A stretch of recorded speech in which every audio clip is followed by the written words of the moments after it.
नमस्कार दोस्तों, मैं हूं हाय मौर्य राजू भाई। आप सभी का मेरे यूट्यूब चैनल में स्वागत है। आइए सुनते हैं आज एक रोचक कहानी जो आप लोग को बेहद ही पसंद आएगा।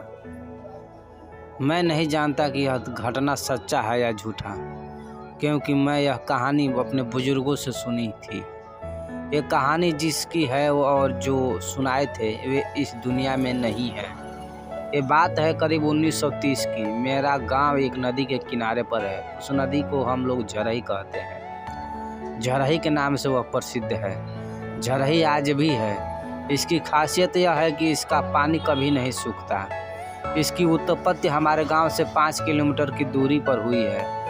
इसका पानी अपने आप जमीन से सदैव निकलता रहता है। इस झरही के किनारे हम लोगों का खेत है और उस दादी का भी खेत है जिस दादी की हम कहानी सुनाने जा रहे हैं। उस समय अनाज की बहुत कमी थी। लोग बाजरा, बजरी, गंजी, सुथनी, कोदो, मड़ुआ, टौनी यही सब उपजाते थे और बहुत मुश्किल से यह उपज होती थी। और चोरी के डर से लोग खेत में ही सोया करते थे, रखवाली करते थे, पहरा देते थे। उस समय दादी के पति खेत में ही थे।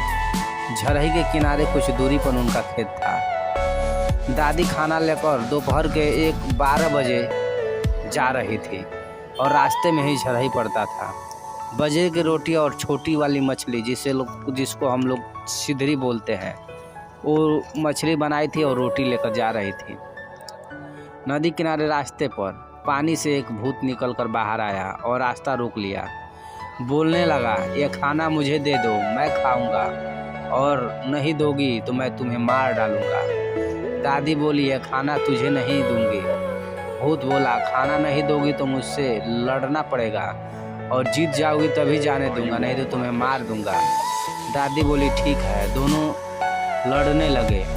दादी ताकतवर थी, भूत को पटक देती थी, मगर भूत तुरंत उनके जकड़ से बाहर आ जाता था। दादी सोचने लगी, यह कैसा है? ऐसे नहीं हो सकता कि ये मेरे चुंगल से बाहर चला जाए। दादी उसकी एक उंगली पकड़कर दांत से काटने लगी। भूत की उंगली काट ली, मगर दादी का एक दांत टूट गया। भूत चिल्लाता पानी में कूद गया। उस पानी वाले भूत को हम लोग बुढ़वा कहते हैं। उसका शरीर लार जैसा लिप लिप करता है। वह किसी के जकड़ में नहीं आता। दादी खाना लेकर दादा के पास गई। दादा पूछे, तुम्हारे शरीर में एक कीचड़ कहाँ से लगा है और तुम्हारे मुंह से खून निकल रहा है? दादी सब कुछ दादा को बताई और टूटा हुआ दांत दिखाई। दादा बहुत खुश हुए कि तुमको तुम्हारे जैसी निडर और साहसी पत्नी नहीं देखा था। मैं धन्य हूँ तुम्हारे जैसी पत्नी मुझे मिली।